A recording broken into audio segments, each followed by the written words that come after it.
시대를 열어갑니다. 한민족 방송 통일전망대가 하나된 한반도를 그려봅니다. 김준석 앵커의 진행입니다.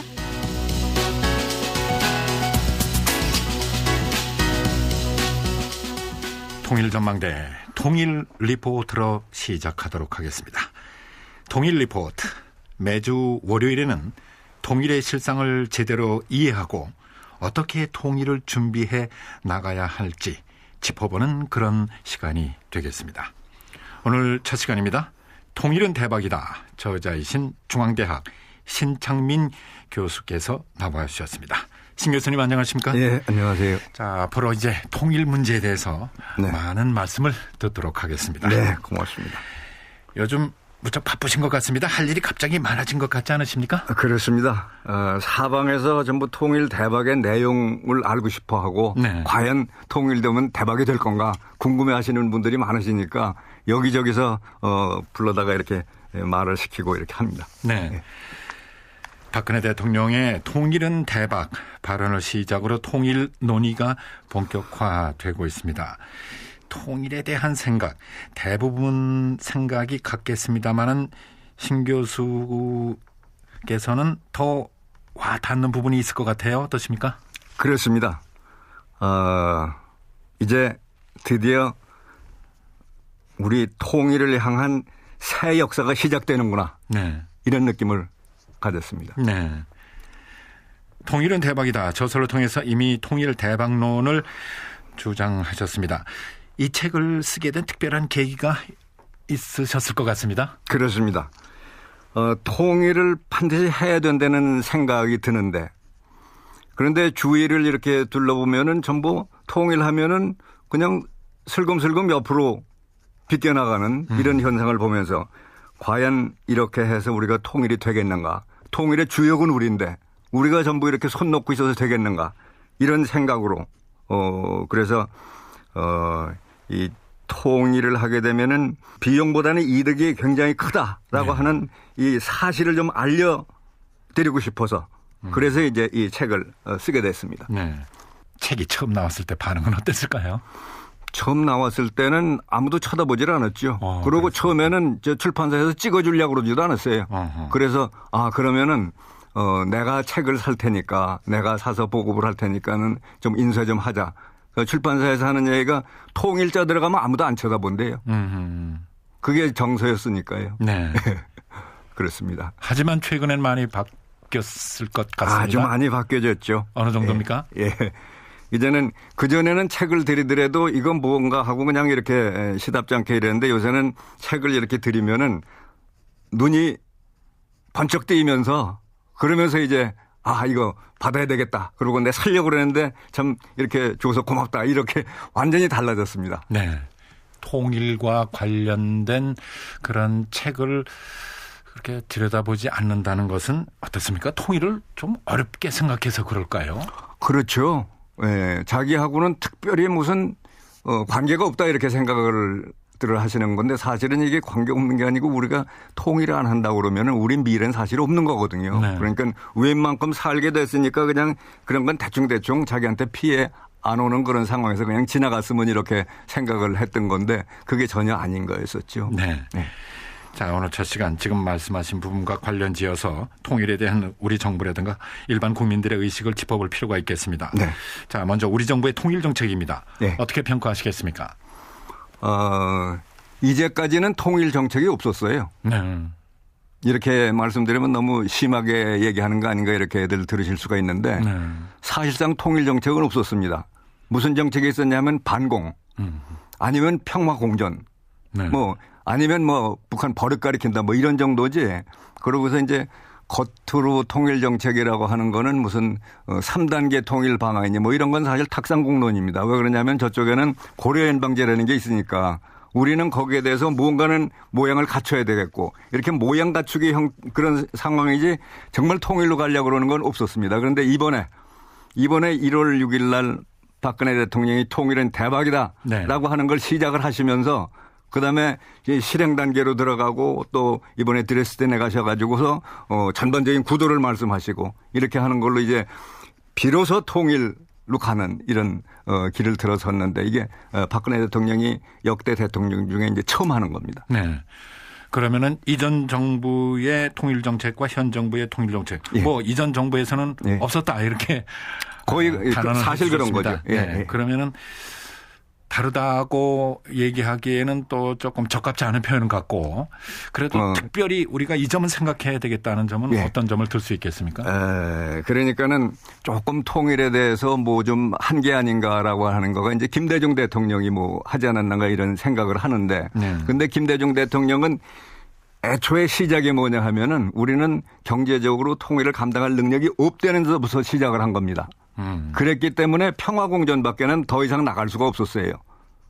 네. 그런데 저는 그동안에 우리가 통일을 경제적으로 감당할 수 있고 또 빠르면 빠를수록 돈이 덜 든다고 그렇게 주장을 해왔는데 이분은 한번 이 생각이 고정되고 난 다음에는 그게 없었기 때문에 남북 간에 뭘 한다고 하더라도 교류협력을 하더라도 평화공존 그런 선상에서 한 거지 통일로까지 가는 거는 생각을 못하고 했던 거죠. 네. 네. 자, 우리 국민들의 의식이 되겠습니다. 네. 우리 국민들의 통일 의식. 사실 시대의 흐름에 따라서 시대에 따라서 많은 변화가 있어 왔습니다. 네. 그러면 지금 현재의 우리 국민들의 통일 의식 네. 어떻게 보십니까? 지금도 좀 어렵지요. 네.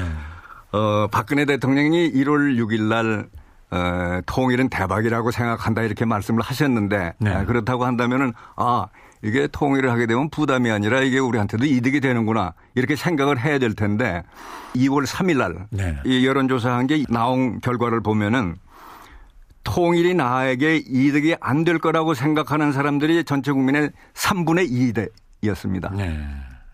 그리고 통일이 나라의 이득이 안 될 거라고 생각하는 사람들이 40%나 됐어요.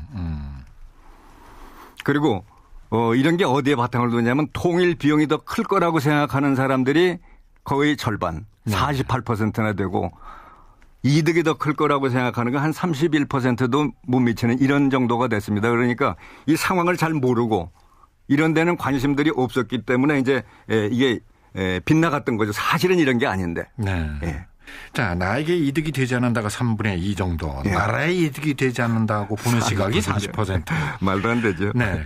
그렇지만 이제 일반 국민들에게 어떤 통일에 대한 자신감, 네. 새로운 공감대를 네. 형성해 나가고 있다. 네, 이제 이런 그렇습니다. 말씀입니다. 네, 네. 그런데 세대별로 상당한 차이를 보이는 것도 그렇습니다. 상당히 좀 극복해야 될 산업 아니겠습니까? 그렇죠. 그동안에 이제 전체적으로 그 흐름이 이제 그런 쪽으로 갔는데 매일경제에서 여론조사한 게 2012년에 한 거를 보게 되면은 전 국민 전체적으로 본다 그러면은 2008년에서 2012년으로 가면서 통일이 필요하다 하는 네. 거가 63%에서 53%로 내려갔습니다. 4년 동안에. 그리고 20대는 어떻게 되느냐 하면은 통일이 필요하다는 게 53%에서 40%로 내려갔어요.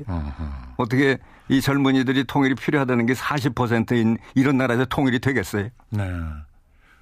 왜 그렇게 됐을까요?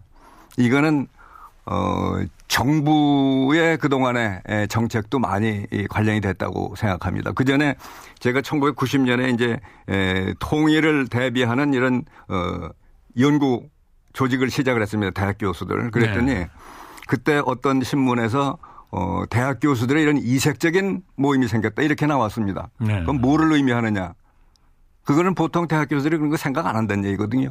왜 그걸 생각 안 하게 만들었냐? 잘못하면 통일 얘기하면은 저쪽 편으로 색깔 칠해서 보고 그러기 때문에 그런 식으로 쭉 되어왔던 것도 많이 있었고 각 정부에서 통일까지는 생각을 못하고 그저 자기 정부 정권 가졌을 때 그저 보통 일상적인 일 이런 데 이제 주안점을 두고 지내왔던 게 아닌가. 그 심각하게 생각을 못했고 또 더 중요한 거는 예를 들어서 우리가 통일을 해낼 수가 있다라고 사실은 그런데 네. 그런데 아직 멀었다. 때를 기다리자. 이런 식으로 하니까 통일 얘기는 저쪽으로 자꾸 멀리 가다 보니까 일반 국민들도 그건 괜히 그 근처에 갔다가 잘못하면 불이익이나 당할까. 이런 생각을 하게 된 거가 결국에는 이런 결과가 되지 않는가. 그런 생각을 합니다. 거기에다가 또 실제적인 거가 뭐냐 하면은 통일이 되면 저쪽에 그렇게 못 산다고 하는데 저거 우리가 다 부담해야 되는 거 아닌가. 이 부담감. 네. 또 거기에다가 젊은 사람들은 저쪽에서 저렇게 많은 사람들이 내려오면은 그러잖아도 여기 일자리가 모자라는데 이거 더 큰일 날 게 아닌가. 그러니까 피부에 와 닿는 불리함 이런 거가 자꾸만 머리에 떠오르니까 근데 그게 사실은 전혀 아니고 정반대인데 이 사람들이 몰라서 이제 그동안에 그랬던 거죠. 네. 네. 결국은 이런 얘기 아닐까요? 나라의 앞날 그러니까 통일이 되겠습니다. 이것을 좀 크게 보고 가까운 미래가 될 수도 있는 어떤 장기적인 안목이 있어야 되지 않겠느냐. 바로 그렇습니다. 그렇게 가야 되는데 이때까지 그런 지도자가 없었어요. 네. 그래서 신 교수께서는 저서에서 상당수의 국민들이 통일을 절실하게는 생각하지 않고 있다. 이렇게 쓰신 겁니다. 그 현실이 그렇고 여론조사 나오는 것도 그렇고 제 주위에도 다 그렇습니다. 제가 이런 얘기하면은 통일 되겠어? 이런 식으로 자꾸 피해가거든요. 무슨 일을 할 때 해야 되겠다고 열심히 할 때 길이 보이는 거지 안 된다고 생각하면 안 되는 길만 나오는 겁니다. 네. 앞으로 하나하나 이제 짚어보겠습니다만은 오늘 말씀하신 것을 보게 되면 어떤 큰 방향은 어떻게 한마디로 제시를 해 주실 수 있겠습니까? 큰 방향은 지금 박근혜 대통령이 아주 정도를 지금 가고 계신 겁니다. 네. 그게 뭐냐 하면은 우리가 저쪽 북쪽을 놓고 볼 때 그동안에는 그 정권하고 주민하고를 같이 묶어놓고 봤기 때문에 정권을 위해서 하려고 좀 뭔가 거래를 하려고 하다 보면 주민들한테 해가 되는 거 같고 주민 위해서 뭐 하려고 하다 보면 정권에 또 가서 저게 안 되겠고 그러니까는 냉탕온탕이나 왔다 갔다 하면서 이제 이렇게 됐는데 지금은 이번에 박근혜 대통령이 이번에 드레스덴 그 발표하시면서 완전히 둘을 분리해서 지금 나가시는 겁니다. 네. 자, 알겠습니다. 통일전망대 통일 리포터 오늘 첫 시간 중앙대학교 신창민 교수의 말씀을 들었습니다. 신창민 교수님 고맙습니다. 다음 주에 또 뵙겠습니다. 네, 감사합니다.